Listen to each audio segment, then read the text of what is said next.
Hey everybody, how are you doing? I am so excited about being with you for this program. I think it's going to be extremely helpful in your lives. And there's a reason that I'm saying that.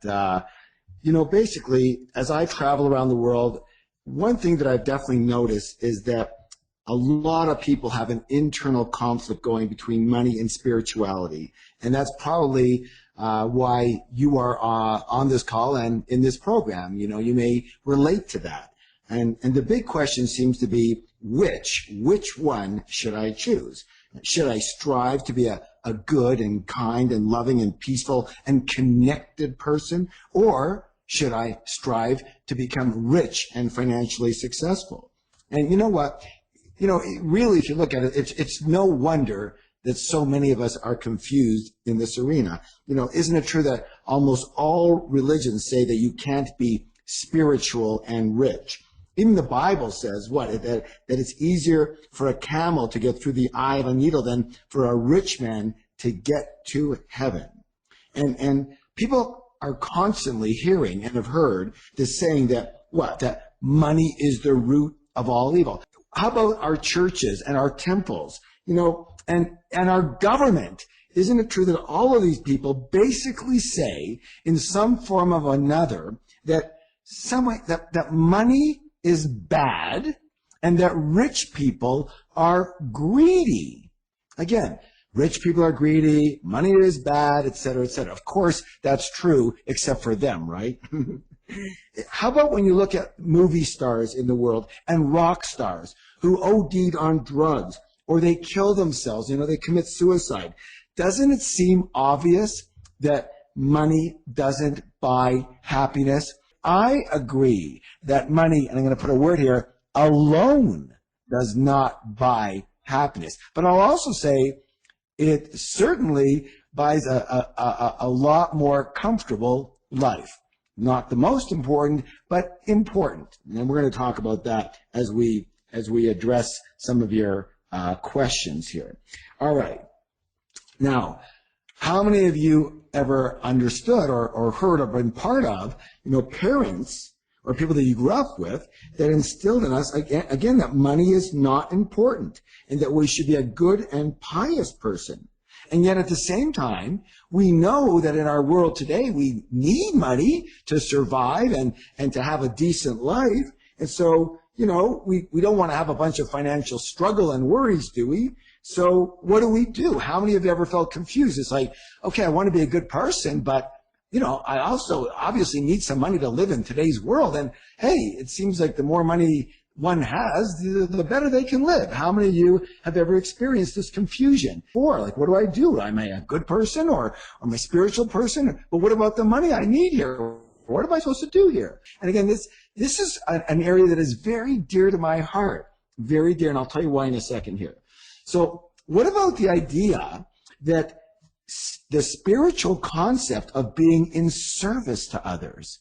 We've all heard that, and we also agree with that too. So the question is, how many of you have ever had the question is, how can I be in true service to others when I'm charging them? So listen, you're not alone. You're not alone. We're all taught to be, either religious or have a spiritual element to us.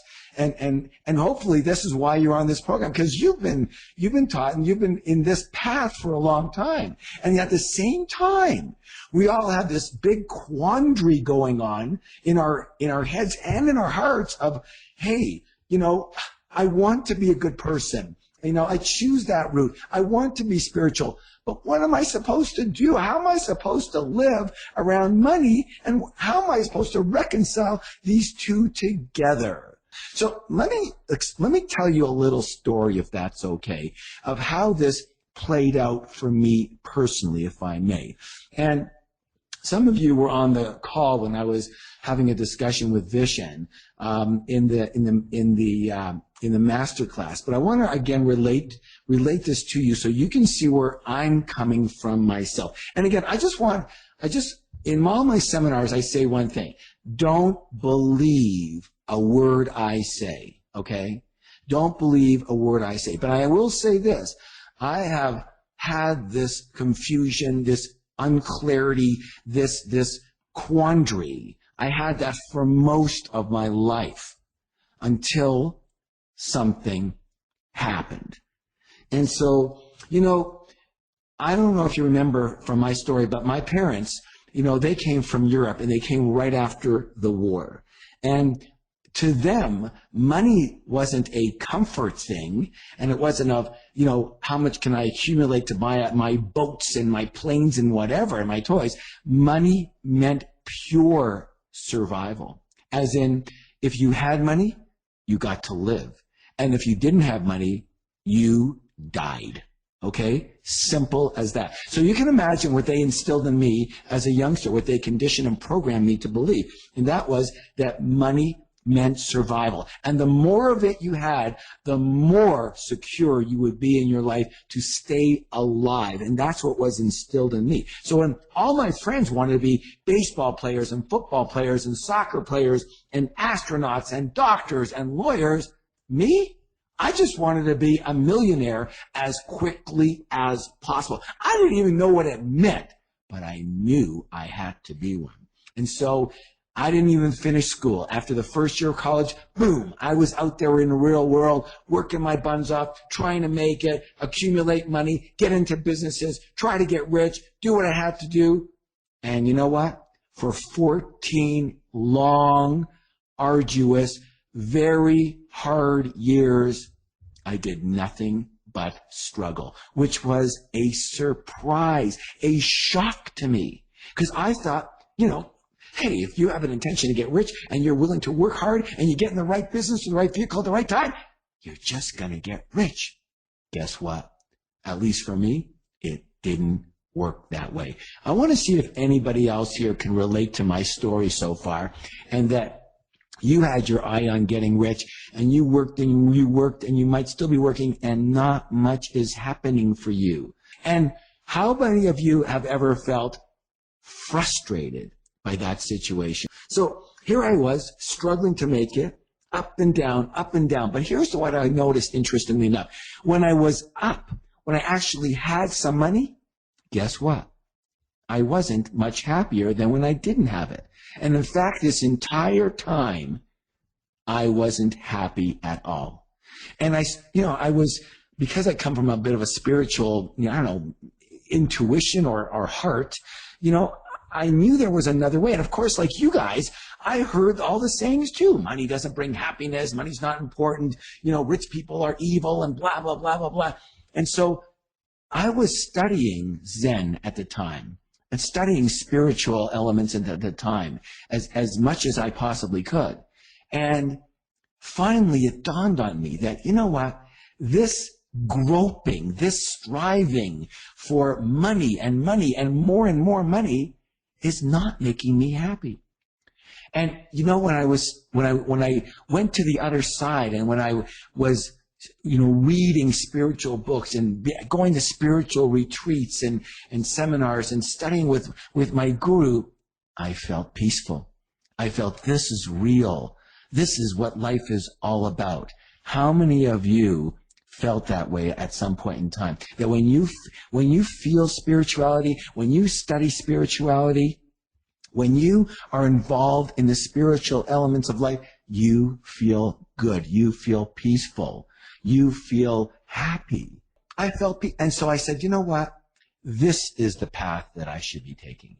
And I basically gave up the real world of money. And I just stopped striving and stopped trying to be in business. And I was studying with my guru. My guru's name is Sherry, by the way. And I'll give you her full name after and recommend some of her books. And I was studying with her very, very intently, had gone to her retreat, had been with her actually for months at a time. And I was intent on becoming a monk, a Zen monk. Because she seemed happy, the people at the monastery seemed happy, and I felt good studying this. And so, I started going to this route. And 3 years later, I looked at my life, and guess what? I wasn't happy.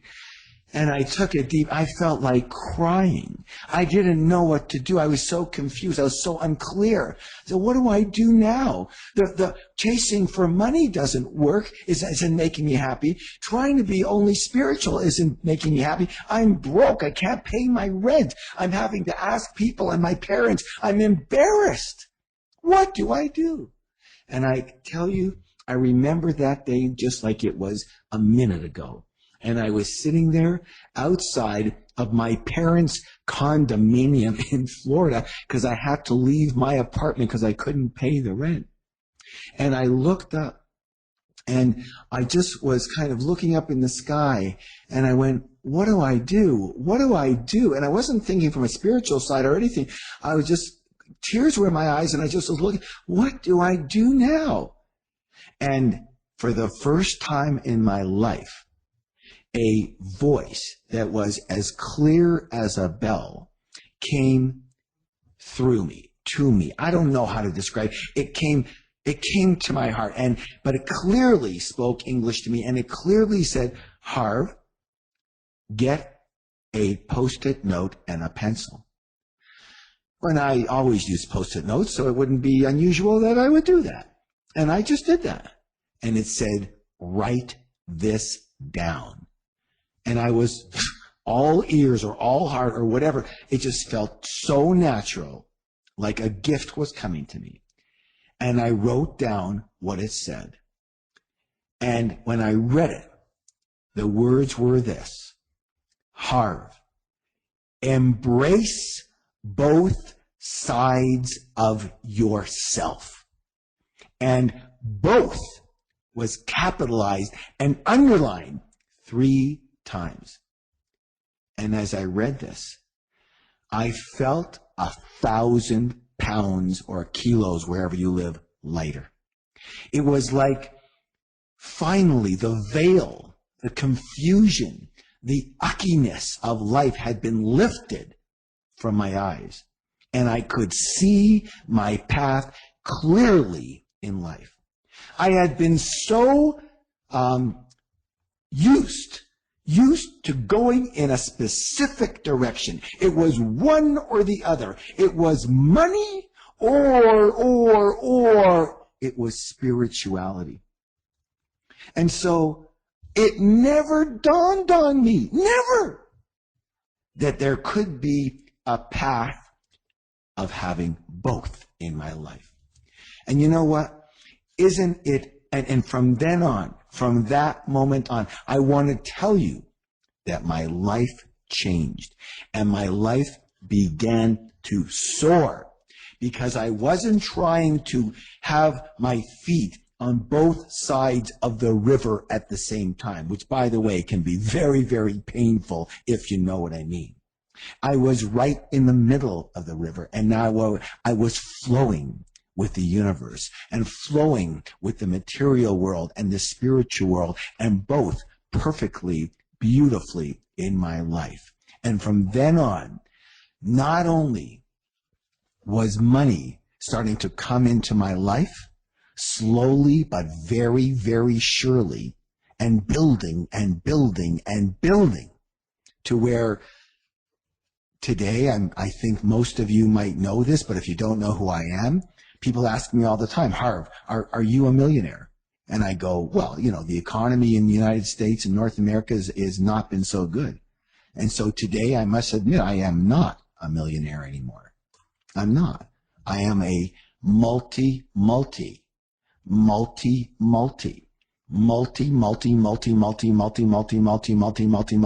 I could go on for a couple of minutes, my friends, millionaire. And I am happy. And I am peaceful. And I believe myself to be a loving and giving and generous person. And I am extremely what people would call and define as a very spiritually based person. Rich and spiritual. And I believe that it is part of my mission in life now to help others who would like to cross that bridge, who would like to have both in their life, who understand the need for both in their life, be able to blend these two elements that the whole world and the whole society has deemed as opposites, money and spirituality, be able to blend them beautifully together in your life. How many of you would love to be able to blend money and spirituality, wealth and spirituality in your life? If so, absolutely say yes. Then you're in the right place, everybody. Totally in the right place. And I'm in the right place. And when we're in the right place together, magic will occur. That's what we're going to work on today. All right, so let me explain very quickly the format of how this is going to work, why we're doing it this way. And it's very simple. When I'm in, and again, this is the first lesson or the first coaching or whatever you want to call this format in the series. And so I'm going to do a little bit more, obviously, of an introduction at this time and a little bit less of it in the other 7 times that we have together. I hope that's okay with you.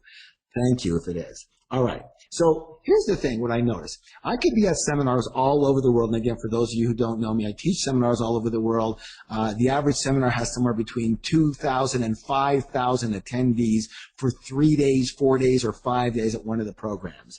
And it's very interesting. I have 3 or 5 days worth of information at these seminars, and I am, expounding this information and teaching, et cetera, et cetera, et cetera. We're doing processes and everybody's clapping and having a great time and really learning. And yet, at every single break, and at the end of every night, and especially at the end of every seminar, there are not 1 or 5. There are dozens, if not hundreds of people waiting to speak to me in person. And you know what? Sometimes it's to sign a book, and sometimes it's to take a picture, which I don't usually do right now because that will take too much time. But it's 95% of the time. Do you know why they're waiting? Because they are waiting to ask me a question, a personal question about their lives personally. They want some coaching from hopefully a highly successful person from an outside source. And it's very interesting that when they ask this question, I usually don't think about it too much.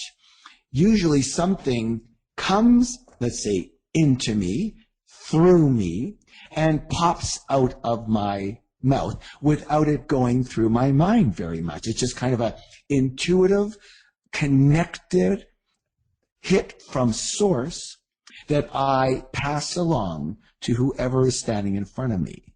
And very often I'll write down their RX, their prescription on a post-it and not say a word and just give it to them. And I am in shock generally at what I see in front of me as these people. It's this person generally, their eyes open as wide as they've ever opened before. Their body seems to just expand and grow lighter, and a big smile just comes across their face because it has resonated with them personally to their specific life. And so here, instead of me, like many other speakers and trainers do, and I do very often too, instead of me just doing a generic talk and data and information that I deem important, it's you with your questions who is telling me what you deem important in your specific life as personally as possible. So that, again, you can get clear and then take right off in your life. And by the way, I will say this right now. When you are clear, I repeat this, when you are clear, your life will take off. What do I mean by that? Now, I'm in my cabin in Lake Tahoe, California right now. And I'm looking at the trees, the pine trees that are 30, 40, 50 feet high. And I'm looking at a brook right in front of me. The brook has water running down from the top of the hill all the way down around my property down to the bottom, as far as I can see. And you know what? This brook keeps running and running. The water keeps running beautifully all the way down. No problem. It's natural, right? However, all that needs to happen is one of these trees falls for any reason whatsoever across the brook, and impedes the progress of the water. And all of a sudden, this water will start backing up and backing up and backing up. And pretty soon, what will be on the bottom will be dry, no more water or just trickles. Why? Why? Because something has stopped it. Something is preventing from the water from naturally flowing to where it's supposed to go. Now, I'm talking to you here, by the way. I hope you're getting this. It's just an analogy. You can flow to both success on a spiritual level and on a material level very, very not going to say effortlessly, but naturally, as long as you are not impeded by blocks that are holding you back. I'm going to say that again. You will flow naturally to what you want if you use the principles, the laws of the universe, which we'll be covering here, as long as you are not blocked from doing so by a source that is holding you back. And by the way, 99% of everyone that I know and everyone I teach is blocked. How many of you kind of feel what I'm talking about? That it's like, you know, where you want to go somewhere, but there's just like you're driving with your foot on the gas, the accelerator, and the brake at the same time. And again, don't put yourself down for this. The stream does not put itself down for a tree that has blocked its way.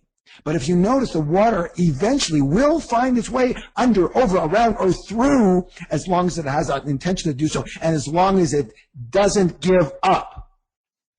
All right. So that's why we are doing it this way. Now, I want you to be understanding this, and that is, you might be thinking, how can this help me if it's not my specific question to my specific life? And here's how. I want you to write this down, please, in your notebooks. I want you to write this down. Okay. If you don't have your notebook printed, by the way, I just want you to take notes. Now, and those notes, by the way, are data that you get, ahas, big learnings that you get, and actions that you will take from the principles that you are learning in your life right now. All right. And that's one big one right now. Right now. That's a big principle, is that very simply, when the way is clear, you will naturally arrive at your destination. When the way is clear, you will naturally arrive at your destination. Do you understand that? So why wouldn't you be arriving? Because you have been blocked. Remove the blocks and you will naturally get to where you want to go. Clarity is power. Write that down. Clarity is power. Clarity is power. Write it down. Okay?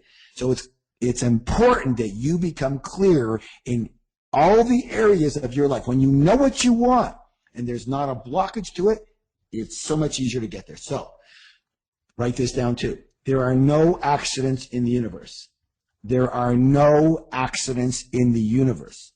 What that means is this, that if you are in this program, and you are, okay? If you're on this program, you are, and you're on this call, you are supposed to be here. And I guarantee this from my experience, and I will say this, not to kind of put myself in any different position than yourself, but I have well over 1 million, I'm going to say it again, 1 million students from around the world, more than 1 million now. And I've done this many, many times, and I guarantee this right now, that each of these questions will apply to you personally, or the universe would not have put you on this specific call. And so very simply, so as you're listening and taking notes on this call, the question I want you to ask yourself is not, hey, does this pertain to me? It's how, I repeat, how does this pertain to me? That is what I want you to say to yourself every single time I say anything, and every question that is asked, any answers or any opinions. And by the way, everything I give is an opinion. It is not truth. Remember, don't believe a word I say. But I will say this. Try it out in your own life. What have you got to lose? Hey, I'm going to say something right now, and you may not like it, but remember, my job isn't to be your friend. I'm going to say this right now. My job is not to be your friend. My job is to be your best friend and tell you the things that only a best friend would share with you, because they care for you, not just the things that you want to hear. Okay? So I hope you understand that, and I hope you're okay with that. So you say to yourself, not does this pertain to me, but it's how does this pertain to me in my life? Not does it pertain, how does this pertain to me in my life? And you come up with an answer. You don't go, well, I can't think about it. Because you know what? That is the loser's way out. Oh, I don't know. You know what? I don't know is for losers. What do I mean by that? Is that it's that cop-out. It's the easy way out for your brain and your mind. Oh, I don't know. Well, here, have you ever heard this? A good trainer will always say, well, what if you did know? What would you say? Well, if I did know, I would say maybe this. That's what I'm going to say to you. What if you did know? So you always ask that question. If you say, well, I don't know, say, what if I did know? What if I did know? What would I say? Okay, so I want you to say yes or no right now, that you agree or disagree, or sorry, I want you to agree or not agree that you will ask yourself in every question, how does this pertain to me? If you make an agreement with me, you're going to keep it. Every question and every answer, you're going to say, how does this pertain to me? If you agree with this, then put agree. And I want to see who agrees. And if you don't agree, then don't agree. And you know what? You should get off the call right now, because your energy is going to take you out. This is your block right now. This is how you do it to yourself. We haven't even barely started yet, and you're already trying to be the rebel. I'm going to tell you right now, I'm a rebel. I was the second born in my family. I'm naturally the rebel. But you know what? I'm not a stupid rebel. I'm a rebel when it serves me, and I'm a learner and a modeler and a follower when it serves me to do that. So I'm not going to tell you how to do your life, but I will tell you how I did my life and what worked for me and what seems to work for hundreds of thousands of my students. And then my simple request is that, are you willing to just try this in your life for a while? And if it works, just keep doing it. And if it doesn't work, throw it out. But at least try it full on. If you are willing to try what we're talking about full on in your life, at least for a while, say yes. Say yes. Are you willing to try it out in your own life? I'm not saying it's truth. Just try it out. Okay. Now, here's what I want to do.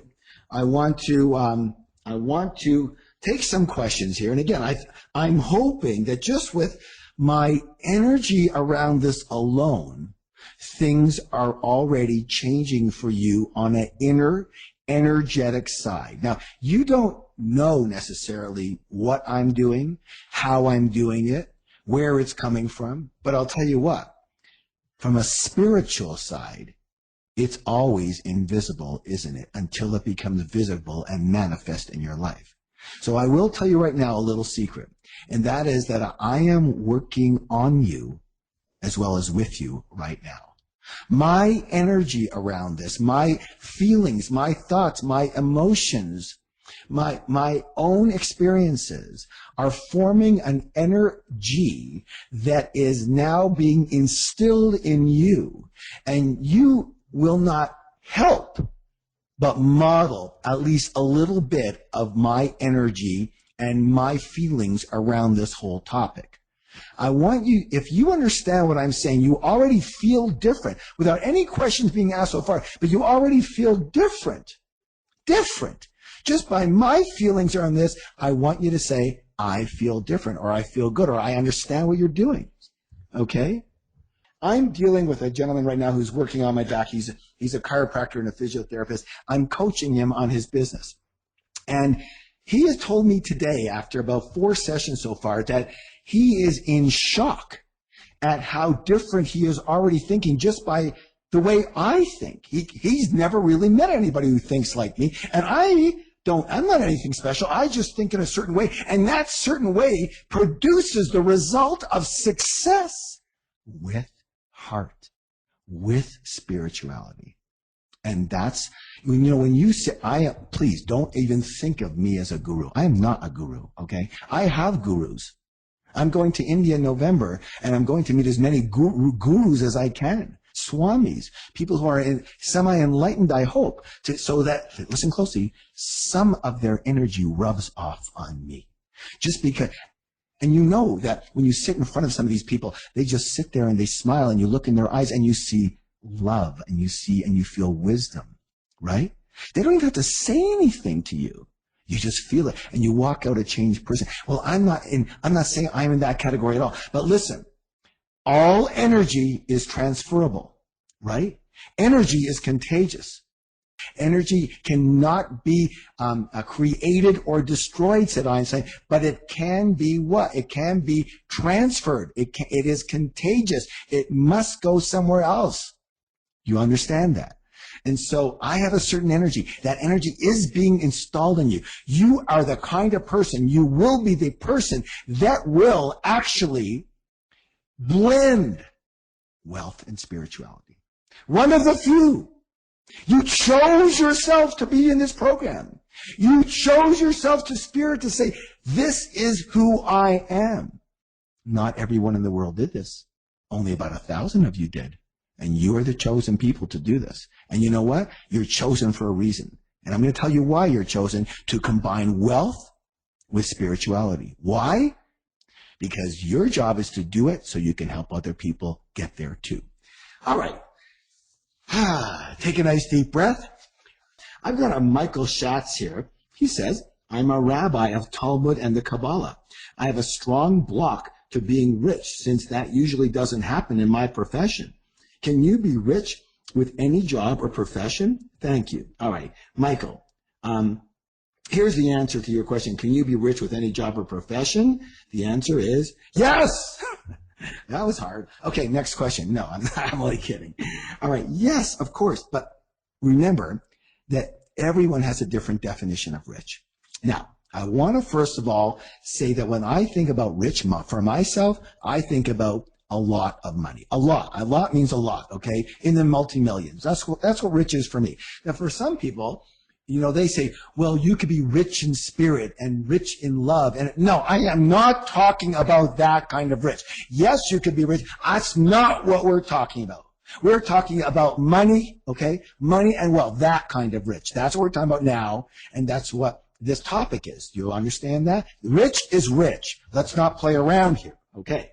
And so how can you possibly, be rich? So listen closely. So again, there's a definition of rich. Can you be a billionaire with any job or profession? Well, in my experience, probably not. Can you be a multi-millionaire? Might be hard with any. Can you be a millionaire, or at least very, very, very well off, at least financially free? Here's my words. Absolutely, absolutely, absolutely. Yes, yes, yes, yes, yes, times a billion times. Okay. Well, let's see how. All right. I want you to understand something, everybody. Money is a game. Money is a game. It's a game that we play with ourselves. You understand this? And it's a skill. So when you say, can you be rich or can you have a lot of money with any profession? The answer is yes. Why? Because you can learn a game and you can learn the skill of money. And so, first of all, as a rabbi, Michael, I don't know where you're coming from. Unfortunately, that's not on my sheet here. But I will say this: in North America, there's a lot of rabbis who make anywhere between 60, 80, 100, 120, $150,000 a year simply in salary. Okay, and with the bigger temples or churches or whatever they're involved in, and so here's the thing. And this is for everybody to remember. It doesn't matter what your job is and it doesn't matter what your business is. If you have income, what matters is how you manage that income. Okay? Now listen closely. We're going to have a whole session on this later on. Remember, money is a game played with yourself, and basically it boils down to a certain skill. Now here it is. When you have I'm going to give you the key to money. Listen closely, guys. Listen closely here. It's very simple. Money is simple. Write this down. Money comes in. So you earn some money, okay? No matter how much it is. Then the next piece of this, to keep it simple, is you need to keep some of it. Wow, what a concept. I have to keep some of it. Because remember, we're talking about accumulating money to create, richer wealth. So money must be accumulated to create richer wealth. Yes? So money's got to come in. If you don't have money coming in, you're finished. It's over. All right? Next. When the money comes in, you got to keep some of it. Okay? If you don't keep some of it, it's over. And with the money that you keep, right, You spend some and you keep some, and with that money that you keep, you need to grow that portion of your money. 3 simple things. It doesn't get much simpler than this. You gotta have money coming, earn it, keep it, grow it. Write that down. Earn it, keep it, grow it. It's not hard, okay? Now, I'm going to say this right now, and we're going to go again in another session very, very much over this. It's not how much you earn. It's what you do with what you earn that will determine whether you're rich or poor. Someone can have a very high income, but they spend all their money, they're broke. Okay? They live high off the hog, they spend it all, whatever, they're broke. Someone can have a very moderate income, but they know how to manage it, and they get to keep some of it. They keep some of it, and they know how to grow it, and they either become financially free or rich over time. So as a rabbi or anybody else who earns $50 or $80 or $100,000 a year, will you become rich overnight? Hey, probably not. Okay? But can you become rich over time? Of course you can. So all that comes down to, rabbi, is, and everybody listening, earn it, keep some of it, and grow what you've kept. In other words, invest it wisely. Buy some real estate, okay? That's usually a pretty good idea over time. And now what you're going to have to do, everyone, including Michael, the most important thing you're going to have to do is be the stream. And if you are, now listen closely here. I'm going to say something here. I don't want to be rude, but listen closely here. You're going to have to remove your blocks to wealth. I just told you how easy it is. Okay, you're a smart person. Everybody who's on this call is a smart person. It doesn't take much to figure out those 3 things. Earn it, keep it, grow it. Ta-da! Wow, what a concept here, okay? Now, but we have blocks, don't we? Oh, well, I'm not earning enough, but if I can, I have to buy this, and I got a mortgage, and my kids, right? All the what ifs and all the crap you put around it. Let go of all of it. It's very simple. Earn it, keep it, grow it. Now, I will say this. To people who are spiritual, what's important will be your purpose for money. You must have a purpose for money that resonates with you. Your purpose for money must resonate with you. Now, does that mean your purpose in life? Well, sometimes yes and sometimes no. I'm not saying that right now. I might say that later, but right now is you must have a reason for wanting to create wealth and richness. It has to be a reason. Now, let me give you the secret that I use in my seminars. When I first started my seminars, they were nothing to do with spirituality. They were all about getting rich because I saw that people were, well, let's just say a lot more freer when they were rich than when we were struggling with money, okay? But as I noticed that what happened for people is that a lot of my students were getting, well off, doing well with finance, but a lot of them weren't until I started to do this exercise. Here was the exercise.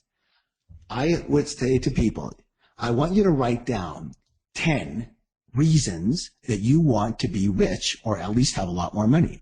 And then I would say, I want you to narrow it down that only reasons that are a level 10 out of 10 for you in importance. In other words, you have to have or do this in your life. This is imperative in your life. It is super critical that you have to have or do this in your life, and this is why you want money. And this is what happened. When people's reason for having a lot of money was only for themselves, they would seldom have it or get it, or if they did get it, they wouldn't be able to keep it. OMG. When money and riches are only for you, it is very seldom that you get to keep it. Okay, now, here's the thing. When I started to ask people, what else would you want to do with this money when you got it? And they had a strong purpose, and that the purpose was partly, listen closely, partly to help other people. It started to resonate that it was okay to be rich if you were a good, kind, and spiritual person. Now, if you were a jerk to begin with, hey, having a purpose to help other people is not going to do a heck of a lot for you. But I'll still tell you this, you won't keep your money if you're a jerk. I'm going to say it again. Write this down. You won't keep your money and your wealth if you are a jerk. You might be able to walk over a few people. You might be able to be greedy. You might be able, for a time, but it won't last. And there's a reason for that. And the reason is this. For you to get money, the people are going to have to give it to you, yes? They give it to you because they're buying something from you, yes? They're buying a service or solving a problem or something, yes or yes? Now, I'm going to ask you this. Do you want to give your money to a person who doesn't treat you nicely, to a person who's a jerk, to a person who's, I'm not going to say other words, but a person who is not nice? Do you want to give your money to that person? If at all possible, you can get your problem solved or your service from someone who's very nice, wouldn't you rather give it to them? And so, yes, a person can scam you. People in business can scam you. People in business can be greedy. People in business can tell you lies. And for a short time, people will believe them and give them their money, but it will not last. Because at some point in time, they will be found out that they're not providing the value and they're a jerk and people will run the other way. True or true? So I hope that helped you, Michael. Remove the blocks to your wealth. Have a purpose that helps yourself and others. But remember, you can get rich with any profession and any business. Income, keep some of it, manage it in other words, and invest it wisely. Simple as that. Maria Nakata, she's asked this question. She said, I know that money and spirituality should go together. But what if the people who need my help are the people who don't have money to pay for my services? How can I help them and still get money? Okay. I have a friend. He's in San Diego. I probably shouldn't say this because you'll look him up. His name is Mitch Galler. I'm going to say Mitch Galler. Okay. He is a dermatologist. He's one of the top dermatologists in the world. Now, I've known Mitch for about 25 years. And when I first met him, I realized that he told me what he did mostly was cosmetic surgery and that he helped women with bad varicose vein problems. That was his primary thing. And, you know, he would show me actually pictures of these varicose veins. And I'm telling you what, my heart would go out to these women, these people. Sometimes men have it too. Because, you know, most people want to have nice legs. They want to look nice. And they've got these veins that are just sticking out. And it's not only looks, for a lot of people would judge it as bad and terrible and ugly. It's not healthy. Okay. And so he was one of the top surgeons and still is of varicose veins. And so I asked him as a friend, you know, we would golf together. We do it. And I said, hey, Mitch, let me ask you, how much do you get for one of these surgeries? He says somewhere in the neighborhood between 10 and 30,000. I said, holy moly, that's serious. I said, how many surgeries do you do a day? He goes somewhere in the neighborhood of 6 to 12. What? This guy is pulling down like $100,000 a day? A day? Are you joking? Just very calmly. Okay. And I said, wow, I mean, that's a serious amount of money. Not all insurances cover this. He goes, no, I know. A lot of insurances don't cover it. So what do people do? Well, only the rich people can afford it. I said, well, what do people do when their insurances don't cover it or all of it, or they have this massive deduction and they don't have the money? What do they do? What do you do? I mean, how do you handle that? He goes, Tuesdays and Wednesdays. I go, what do you mean? He goes, well, Monday, Thursday, and Friday, and sometimes Saturday mornings, I do my normal surgeries and charge my normal amount. That gives me the leeway and the freedom to do gift surgeries on Tuesday and Wednesday. I said, so what do you mean? How often do you do that? He goes, all day. I said, how many do you do a day? He says, well, usually I stay in those days from 7 in the morning till 10 at night. And I do as many as I possibly can, as long as I'm safe with them. I say, so what you're telling me here is that you earn a lot of money in order to be able to help the people who don't have the money to pay. He goes, well, you know, if you put it that way, I guess that's part of it. But, you know, I wouldn't feel right doing it any other way. Maria and everyone else, I hope I just answered your question. So there's nothing wrong with earning a lot of money. And what you do with that money is up to you. But I'll tell you what, if you can help other people because you are free enough and you are rich enough and you're wealthy enough, and you can now provide your services after that to people who just can't pay for a nominal amount or for nothing, that's the way to help them.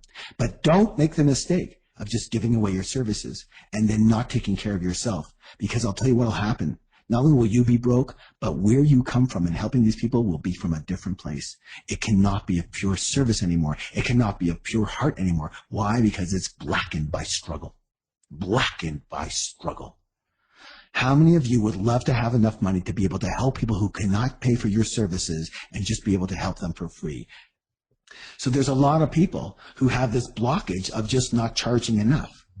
And this is one of the things you can do. Now, I want to go back to my first person, Michael. When I talked about, and everybody else listening, when I talked about you have to have a purpose for your money.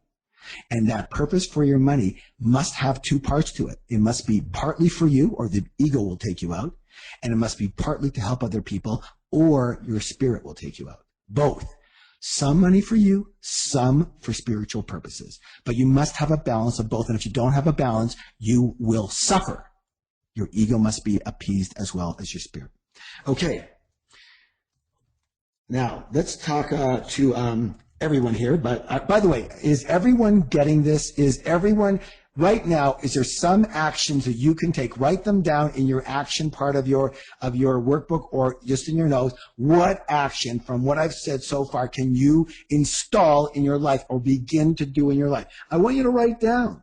I want to see what you're doing. What action might you do with what you've been getting so far? What will you start to do? Write it down. This is when you start to think.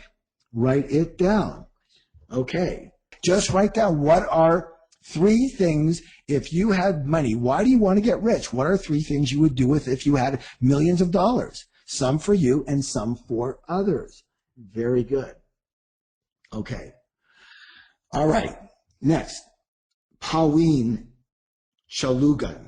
Pawina Chalugan. Again, this is for everybody, but I'm using this as an example. Question, is spiritual growth proportional to the amount of money one can earn? Or when you have reached a certain level of spiritual growth, a pile of money will just flow naturally to you? Okay. So in other words, I think you understand that question here. And here's my thoughts. In other words, when you have grown yourself spiritually, will a pile of money flow to you? All right. Now, again, I'm going to go with the stream example. A stream has to start from a source. So will it naturally flow? Well, it will depend on the amount of water that's at the source. Yes, if there's no water at the source, then it will have a hard time coming down. And it will also depend on how wide it is, how big the banks are, et cetera, and that will determine its shape. So naturally, yes. But you know what? Again, there's a lot of blocks. Here's the issue. Here's the issue around it. Now, so I want you to everybody write this down. There's 4 quadrants. Write down kind of a cross on your page, And then the left-hand top corner, I want you to put an M. And the right top corner, I want you to put an E.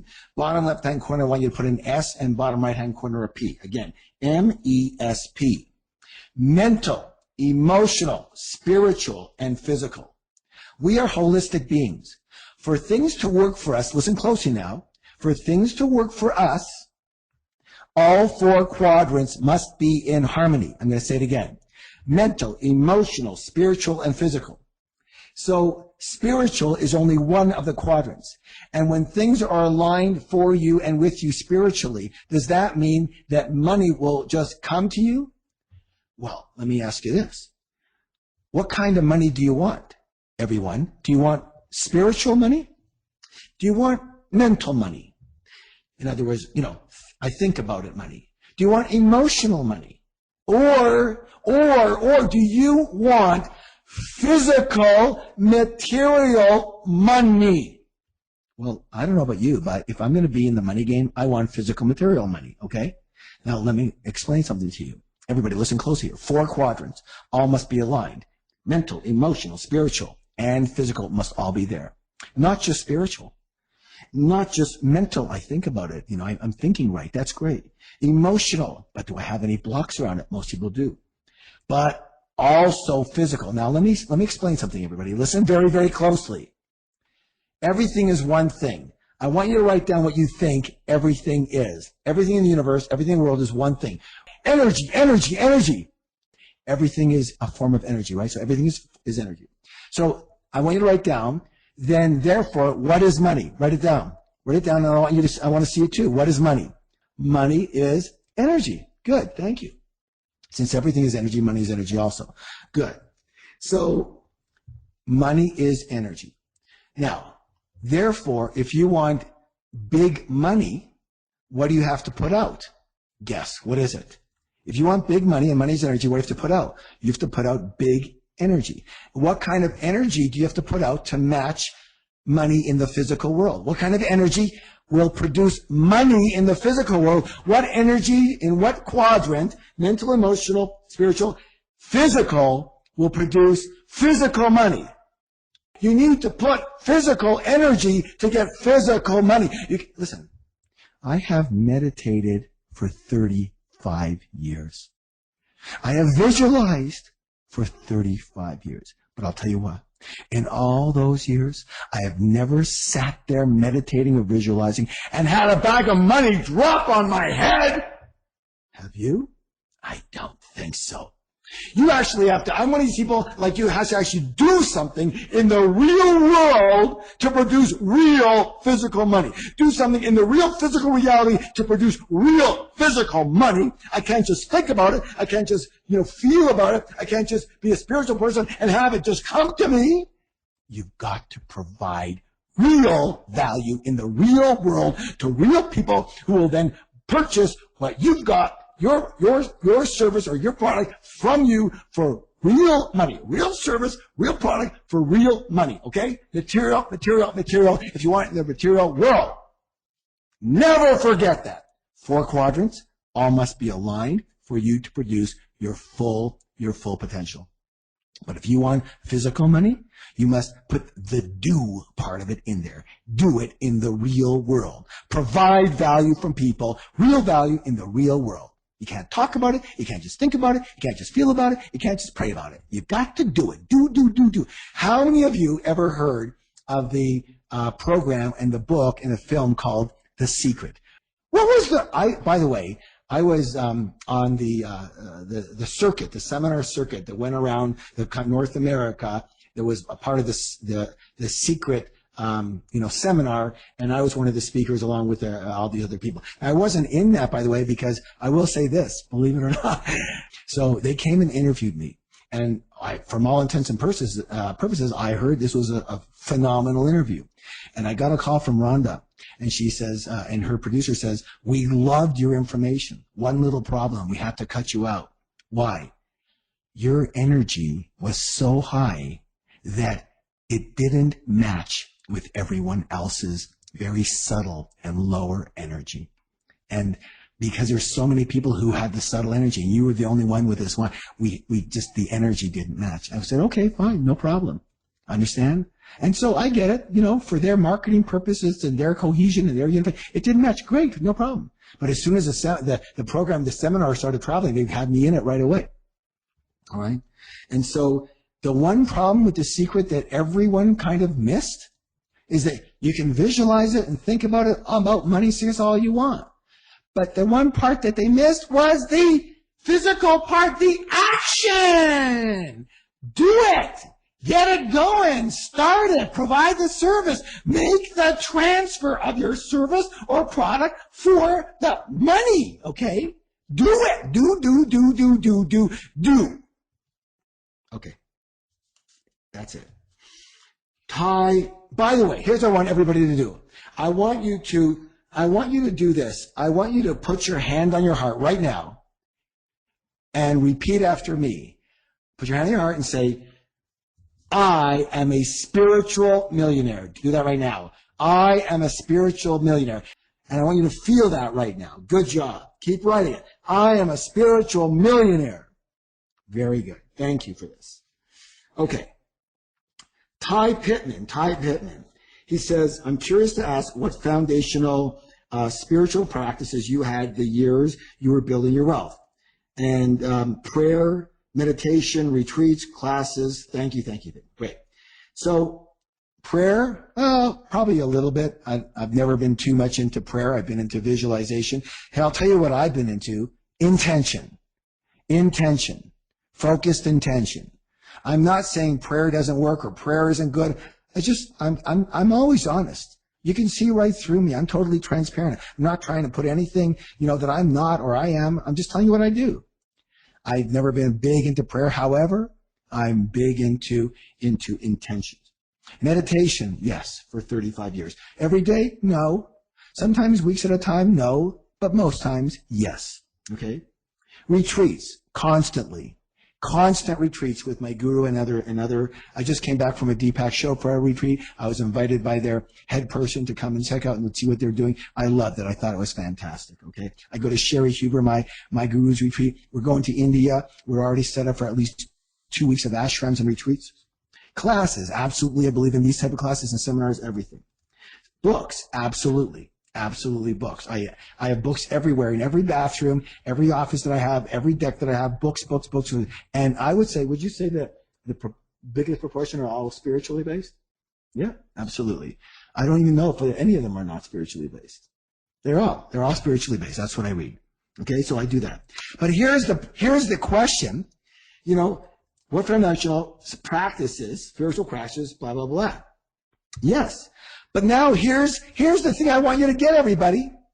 Not only do I have intentions, do meditation, retreats, classes, and books on spirituality, I do exactly the same thing on business and financial topics. That's right. I have business and financial intentions. I have meditations that assist me with success and success for others in the real world. I go to business and financial retreats and seminars and classes, and I read business and financial books, newsletters, and magazines, etc. In other words, both are skills. Both are understandings. Both are knowledge. Do you understand it? If you are single focused on money, and learning about money and being involved with money, how could you be involved in spirituality? If you're single focused in spirituality, how on earth can you get rich? You think it's just going to drop in your face? It's not. You have to learn how to do it, just like you're learning here. And what was the 3 keys I already taught you about? How simple it was to have a lot of money? How is it? What are they? Earn it, keep it, grow it. Simple as that. And get out of the freaking way. All right. Now, let me see if I got some more here. And by the way, I hope you're okay if nobody ever said how long this was. I think they said to kind of be around for 90 minutes or something like that, or 2 hours, or I'm not sure. But you know what? I'm here to serve, and that's all I know. And I'm going to do whatever I can to help you. All right, everyone take a nice deep breath. Put your hand on your heart and repeat after me. I am a spiritual millionaire. Again. I am a spiritual millionaire. All right. Write that down. I am a spiritual millionaire. Put your hand on your heart. Say it. Say it out loud. I don't care who is around. Okay. If your kids are around, even better. If your husband or wife is around, even better. If your office people are around, even better. Just say it. Okay. I am a spiritual millionaire. And in order to be a spiritual millionaire, you will have to have a purpose for money that is for you and to help others as well. Let's talk about that right now. Patricia Barros. She asked this question. I am a parent coach, and I struggle with being at peace with defining my fees. Wow, that's different. How do I know if a fee is spiritually the right amount to charge? How do I know it is right and fair? Wealthier clients can pay for my service, but what about the ones left out who cannot pay? I love what I do, but I think I am looking at the money piece too much, and I feel conflicted. Do I have the wrong focus? How is money spiritual? Patricia, thank you for bringing that up. Thank you, because so many people can relate. How do I charge? What do I charge? What do I do? What's the right thing? So I already answered that question. Remember when I was speaking to the element of my friend Mitch Gold? And everybody calling him up and go, hey, can you do me? He'd get really upset with me. He'll just do it out of his own heart. So I gave you that, right? When you have a lot of money, you can help a lot of people who can't afford to pay. You got that already. But however, you said, here's the thing. Do I have a wrong point? How is money spiritual? You know what? I don't know that money is spiritual. I guess in the realm that everything is spiritual because everything is part of the universe, then everything is spiritual. You know, and I'm looking at the TV, that's spiritual. My computer's spiritual. My microphone's spiritual. My Kleenex is spiritual. My water is spiritual. My deck is spiritual. My trees are, you know, I guess I could say that. I don't usually think that way. I don't know why. I just don't think that way. So I wouldn't say money is necessarily spiritual. What I would say is, you are spiritual. You are the spiritual part of the equation. Okay? Money is a tool we use in this real world to get along and hopefully have a little bit more comfort and help some other people with who don't have the same wherewithal as we do. That's all.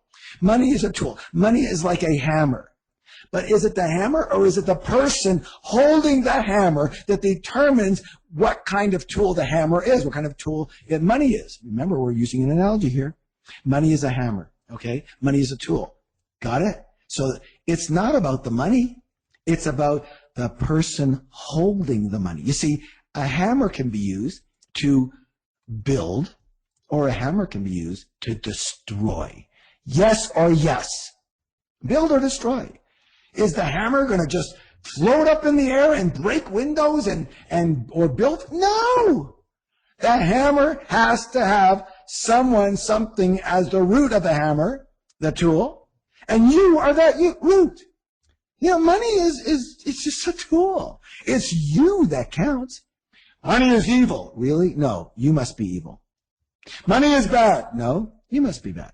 Money is good. No, you must be good. Money can help. No, you can help. Money can hurt. No, you can hurt. You know what? I go to my seminars, and again, they're, extremely large. So it's very hard to see people. They're looking on screens, and they look like little ants sometimes out there, except for the first, 20 or 30 rows where I can actually see them. Some guy, I remember, not too long ago, raises his hands, and we send a microphone to him. And he says, Harv, isn't it true that money corrupts people? I said, oh, wow, okay. Money corrupts people. Okay, I guess I've heard that before. Money corrupts people? Does the hammer corrupt people? Okay, here's a hammer. Now you're corrupted. Oh, really?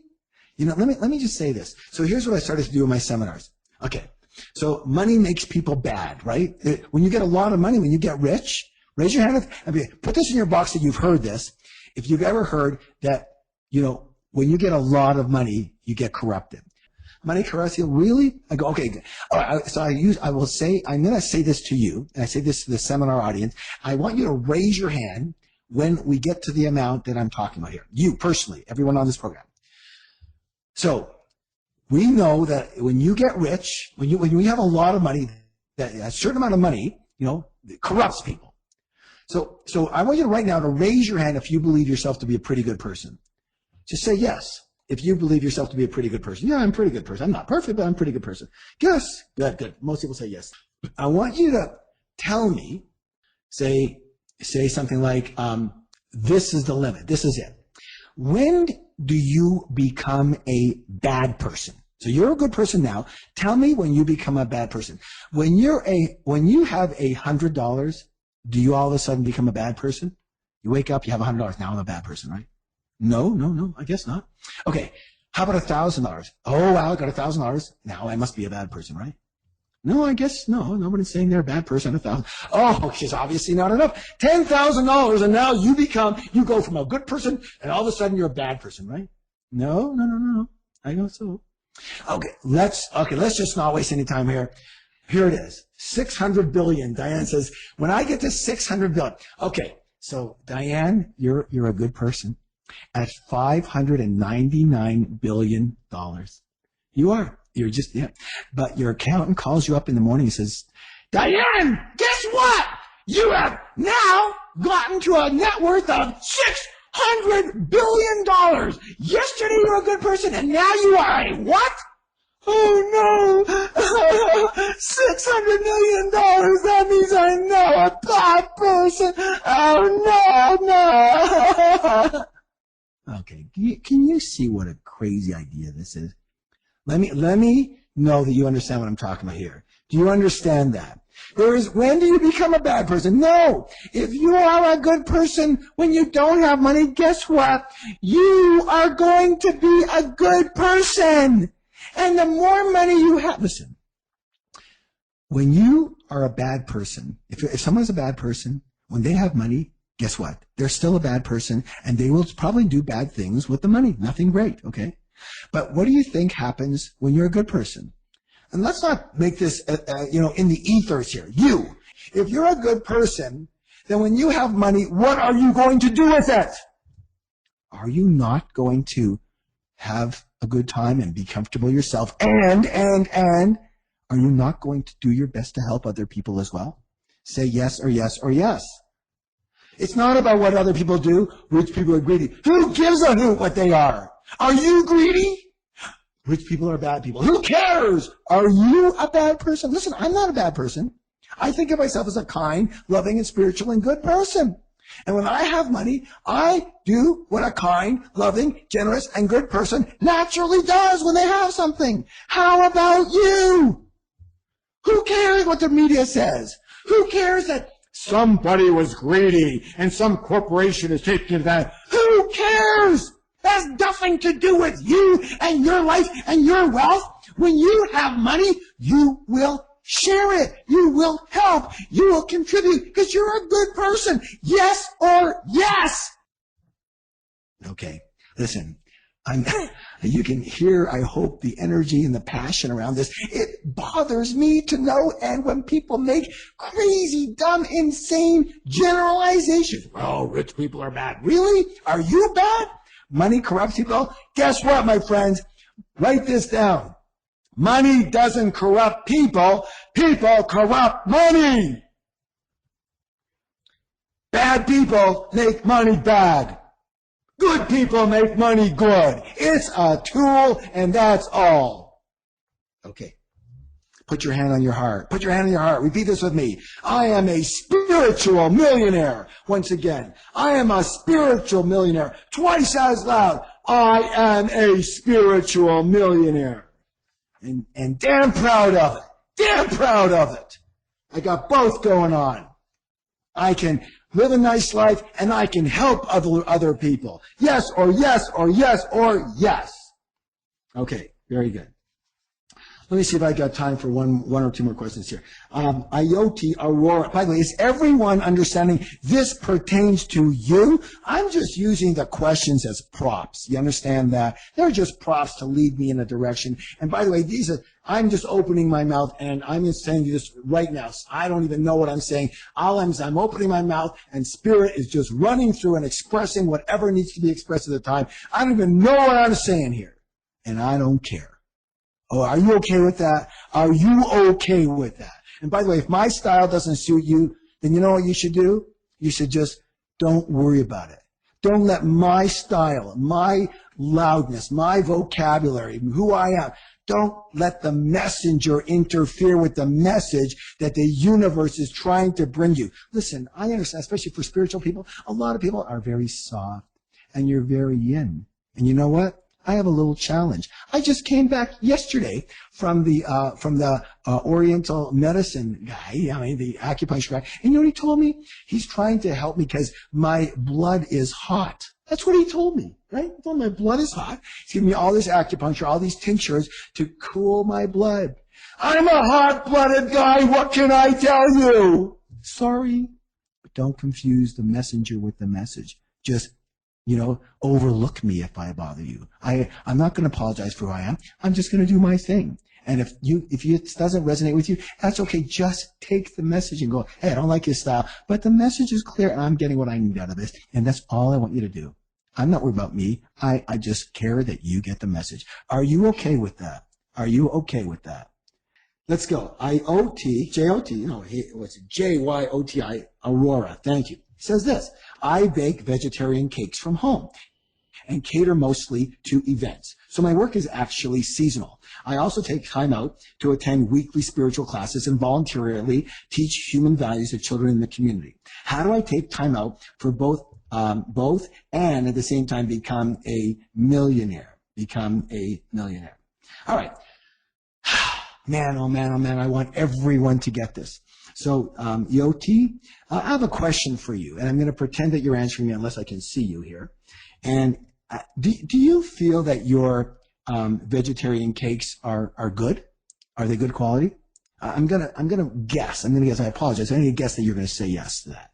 Well, let me ask you this question: do you think that your vegetarian cakes are good for people because they're healthier than usually the quote unquote the garbage that people put in their mouths as normal sweetened cakes, etc., and the crap that's in those? Do you think it's better for the people, healthier for the people, better for their heart, better for their health, better for their spirit, better for everything when they eat your vegetarian cakes versus the other things that they could be eating?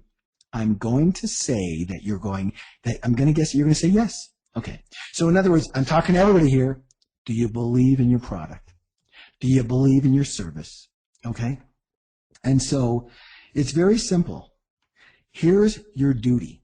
This is your duty. This is not, well, if I have time, well, now listen, everybody write this down.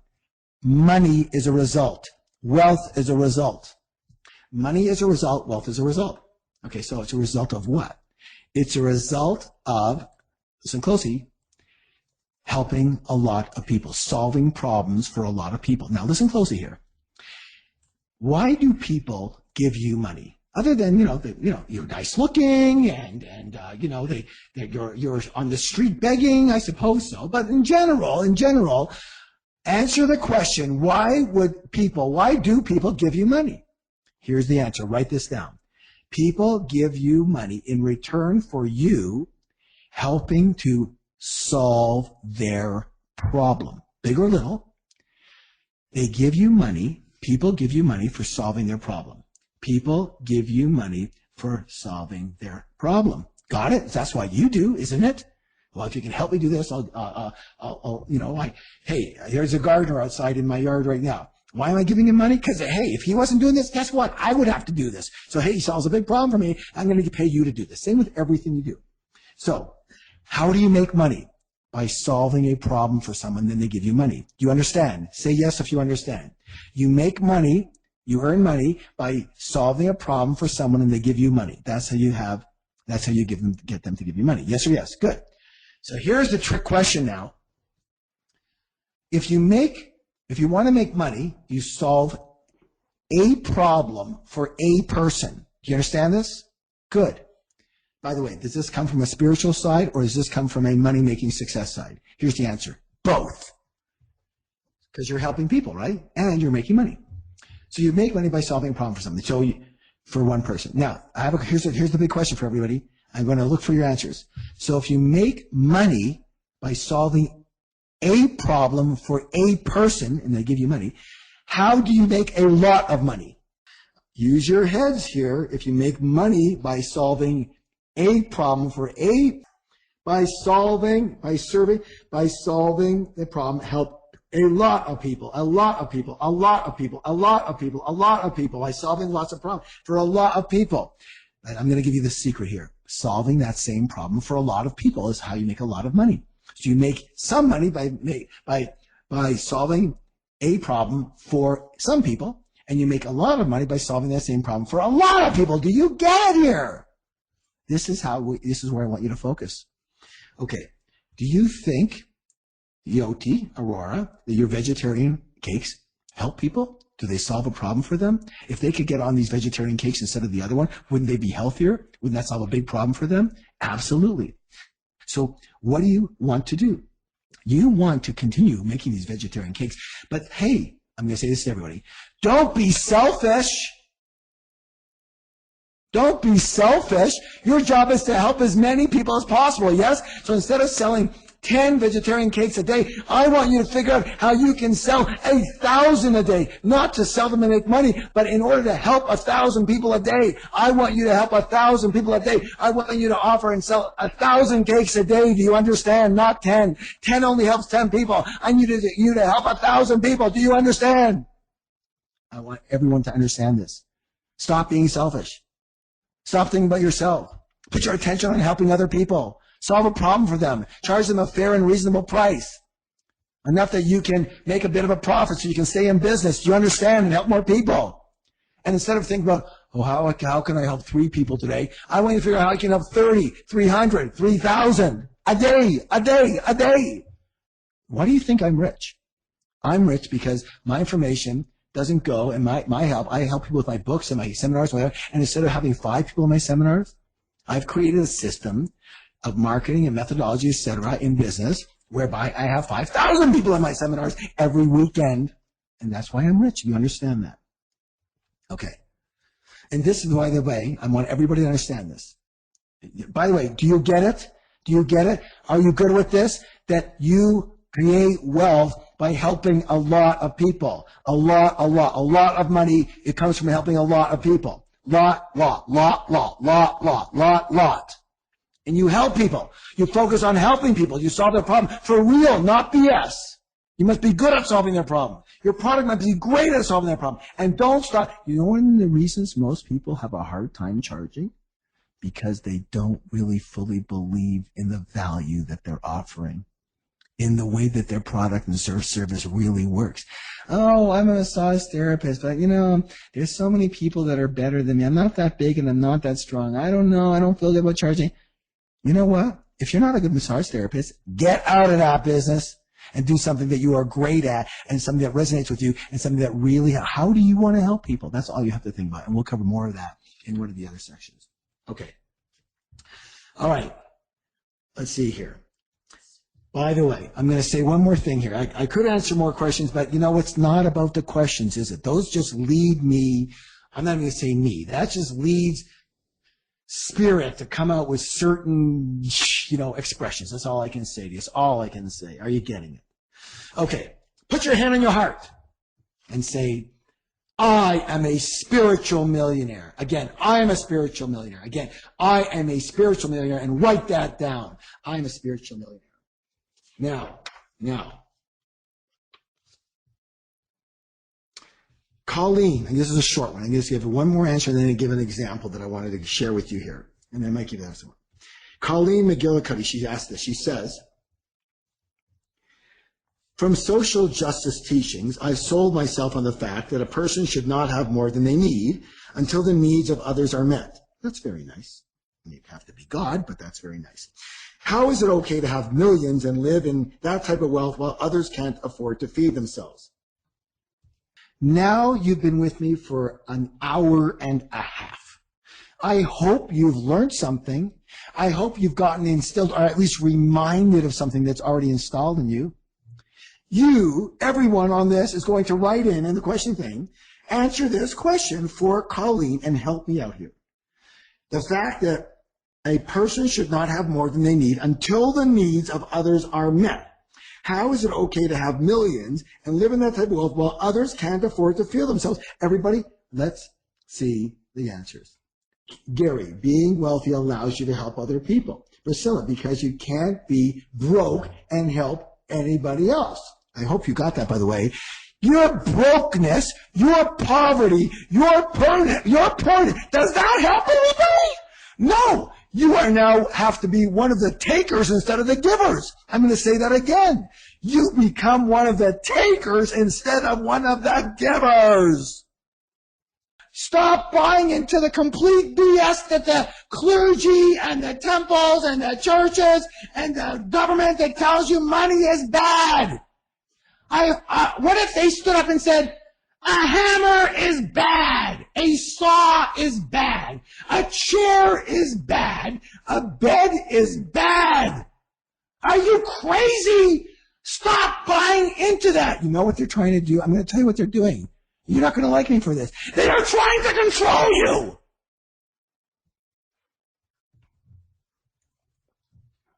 I'm going to say this. I know you're not going to like me for this. I apologize in advance.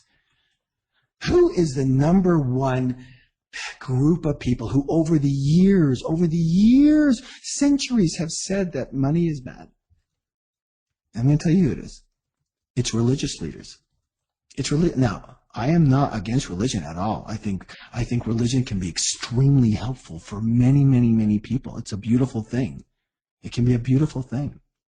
But you need to take everything, including what I say, with a bit of a grain of salt and test it out in the real world. They say that money is evil. money is bad. And then 10 minutes later, they are passing around a basket and asking you for it? Are you kidding me?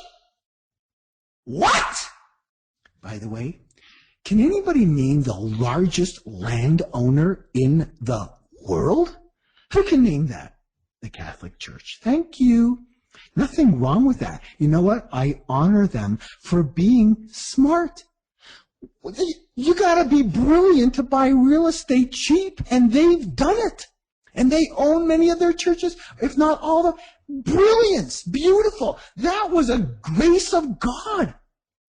For them to be smart enough to buy the most valuable thing on earth, which is earth. Beautiful. I love it. I don't beget them. I honor them for doing it. But don't at the same time tell me that money is bad. Don't do that. Okay? Do you get it? Rockefeller. No, Rockefeller owns a pittance. do you have a realization of what I'm getting to? That's all. It's BS. Money is not bad. Money is just a function of you. If you are good, your money is great. Help other people with it. Give them a leg up. I'm working right now, as I said, with a chiropractor who's my physical therapist. I'm helping him in his business. Why? I don't know why. Why? He's trading with me. That's beautiful. But you know what? Who cares? I can give him the stupid $100. Who cares? It's nothing for me. Okay? It's like every time I go out for lunch, it's $100 or more. Are you kidding me? I could give him the $100 for 2 hours on me. Are you kidding? It's nothing. Why am I helping him? Why am I sitting there and writing business plans for him and marketing copy? Why? Because he's a young guy. He has a beautiful wife, a 1-year-old child, and they're very nice people.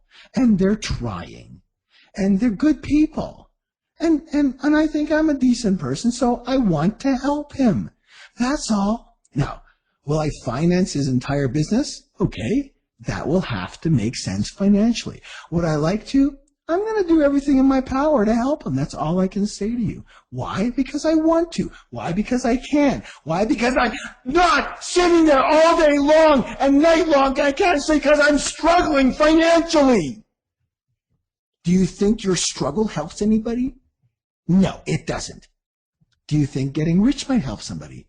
Well, at least there's a shot at it, yes? And if you're a good person, who decides what to do with your money? You do. And what if it just buys you the freedom to be able to put your time and effort into helping other people and helping organizations? What if your money just buys you freedom to give you time to help? What's wrong with that? Okay. Here's what we're going to do. We're going to finish this off in a very specific way. And what we're going to do here, put your hand on your heart right now and say, I am a spiritual millionaire. I am a spiritual millionaire. I am a spiritual millionaire. Excellent. Good job. Good job. Okay. Here's what I want everybody to do. We're getting ready to close this off. Whew. I'm perspiring here. That means that's good. That's good. That means that energy just running right through me and running to you, I hope and pray. Take a nice deep breath, everybody. Nice deep breath. I want you to close your eyes. Close your eyes and take a nice deep breath. Inhale and exhale. We're going to do a visualization together. Breathing in and breathing out.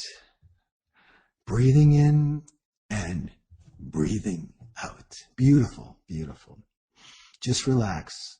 Just relax. Lots of energy in this session. But you know what? You are a wizard. You are a wizard. You have both sides to you. Remember that. You are a warrior. You are a wizard. You are both. You are whatever you need to be in the moment. And in this moment, we're going from high energy to a different, beautiful, loving energy. And we can do that just like that. Slow down your breath. It's all good. And I want you right now to imagine yourself at a fork in the road. Whatever road you can imagine, there's no right or wrong. It could be in the forest. It could be on the street. It doesn't matter. Paths, it doesn't matter. You choose your own fork in your own road. And there are two paths in front of you at this fork. You don't know what it is, but you decide for some reason to take the path on your right. And right now, I want you not just to visualize, I want you to do what I'm asking you to do full on. Remember you said you would play 100%, and that's all I'm asking you to do. I want you to actually walk down this path on your right and and go down a few yards or a few meters, maybe 10, 15, 20. Now, you need to know that this is the path of the spiritual life, a life full of inner peace, a life full of connection, of consciousness. And you're going down this path. Nice. But as you continue down this path, you are acutely aware that you are having a very challenging time making ends meet financially. You're struggling. You can't buy the things you want for yourself and your family. You can't even buy the things you really need. You constantly have to pinch your pennies and your small coins. You don't feel good about yourself. There's something wrong. And even though you know in your heart that money doesn't buy peace and happiness, you're not feeling very peaceful having to struggle around money. You are stressed on this path. You begin to wonder if you are on the right path in life. You are confused. You know, you're a good and kind and loving person. You only want to help. Why do you have to have these financial problems? And so you take a deep breath now, and you let it out, and you make a decision. You turn your back on this path, you turn around, and you go back to the fork in the road at the beginning, and you decide that in today's world, you need to be a financial success. In today's world. And so now you take the left fork on the path. And this, my friends, is the path of money. And not just money, a lot of money. The path of wealth. Your financial problems are over as you walk down this path. Start walking. So you are now living a life of wealth. Money is readily abundant for you. You can afford everything you need and pretty well most of what you want. But as you walk, you notice that you have a heavy heart because you feel successful in one way, but empty in another. You have this constant feeling like there's more to life than money and material things. You yearn for connection with the universe, with spirit, with a higher power, and with other people. You yearn for a connection with your heart. You want the simple things in life. You want time with your family, time with your friends, time to just relax and enjoy and not always have to be doing and doing and doing and achieving and achieving and achieving, especially not having the constant pressure and activity of the world of commerce where there's no end. You begin to wonder once again if you are on the right path. And again, you have doubt creep in. You are confused. You're frustrated. You don't know why or what to do, but this path just doesn't seem to be working for you. And so you take a deep breath as you do that now, and you turn around and you turn your back on the path of financial success, and you go back to the fork in the road, and you sit, and you don't know what to do, and you just reflect on which of these two roads should you take now? Which should you try again? And as your eyes are open and you're looking down on the ground, into your heart, into your feelings, you notice for the very first time a very subtle and faint and hardly used path that's been covered by a bush. And you push the bush to the side, and you can now clearly see this faint path running in the middle, running in between the two other paths. You're not sure, but you hear a voice not in your head, but this voice that's coming through your heart. And the voice says, this path before you is the path of both spirituality and financial success. I want you to take it. This is the path for your life. And as you begin to walk this path, a brand new feeling that you've never felt before comes over you. It's a feeling of strength, of confidence, of power, of success, of abundance. It's a feeling that you can do anything.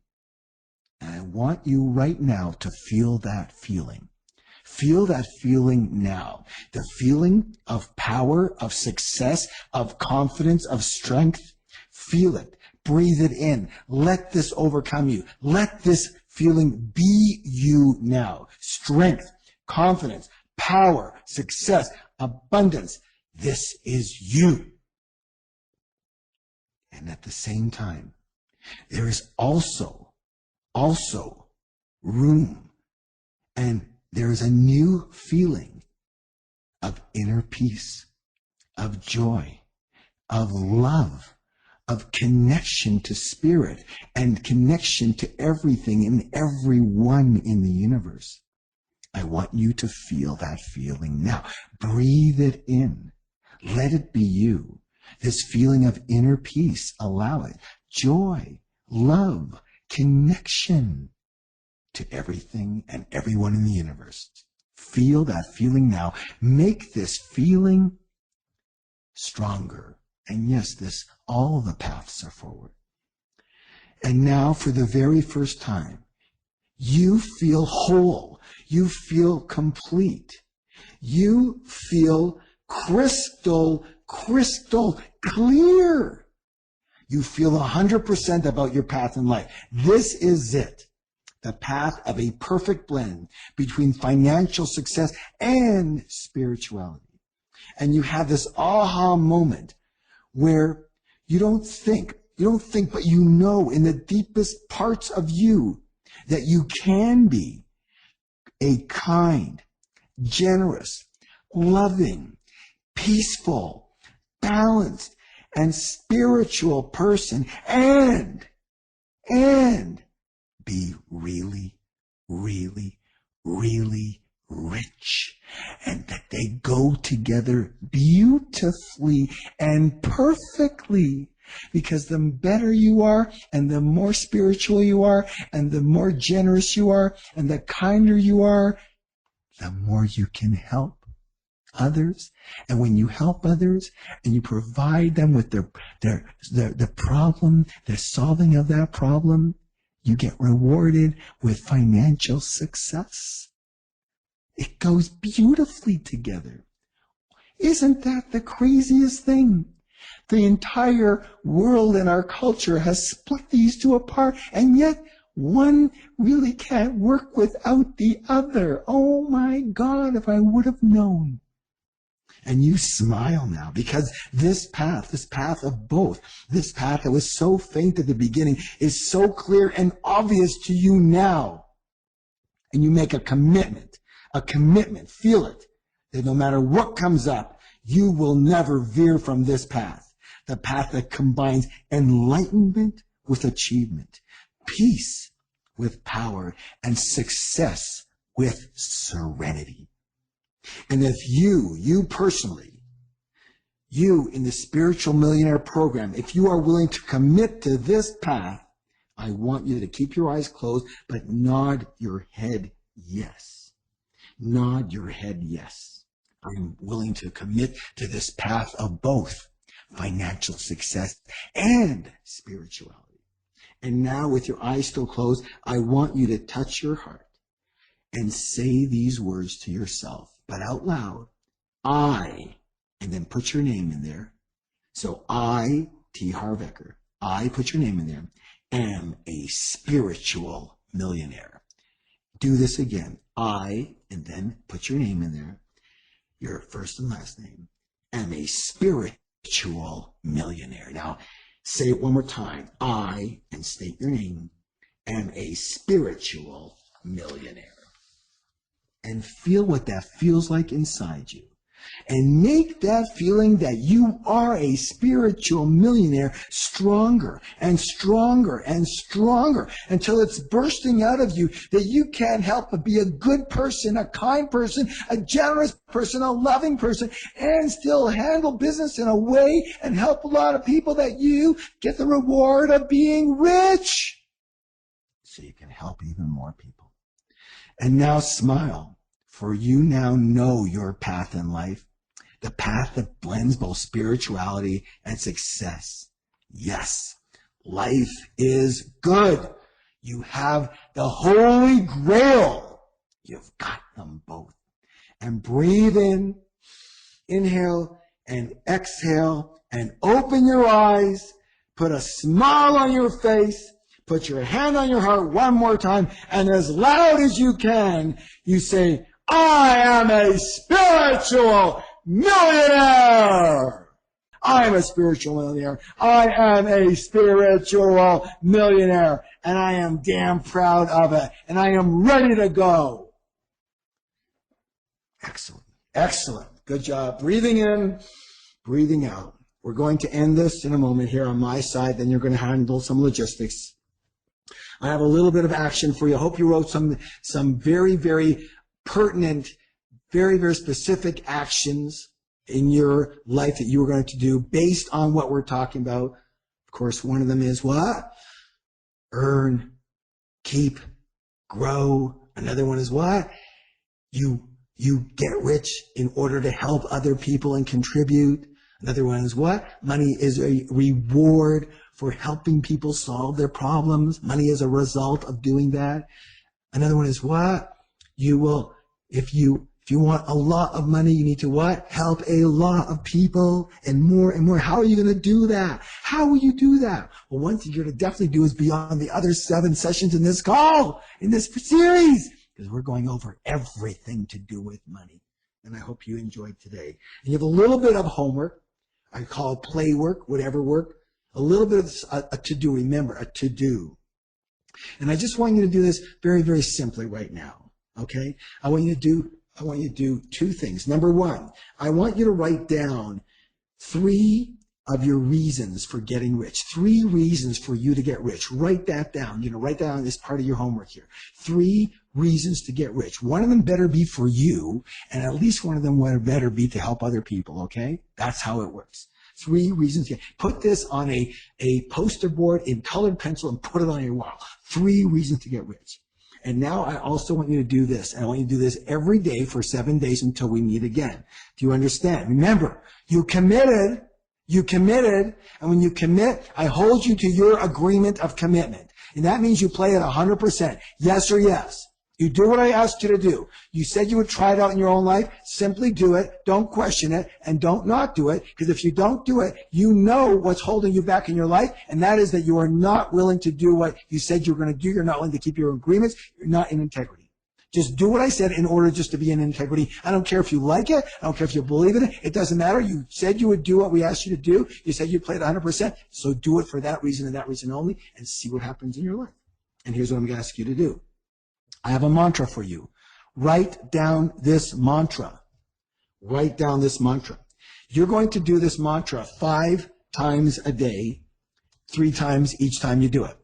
5 times a day, 3 times each time you do it. You're going to do this mantra first thing when you wake up in the morning. It's very simple. You're going to do it before each of your meals. I'm assuming you eat 3 meals. And you're going to do it before you go to sleep. That's 5 times a day. When you wake up, before each meal, and before you go to sleep. And here's your mantra. Write it down. I am kind, loving, peaceful, and rich. And you're going to say that 3 times. That's your mantra. So when you wake up in the morning, we're going to say this together right now.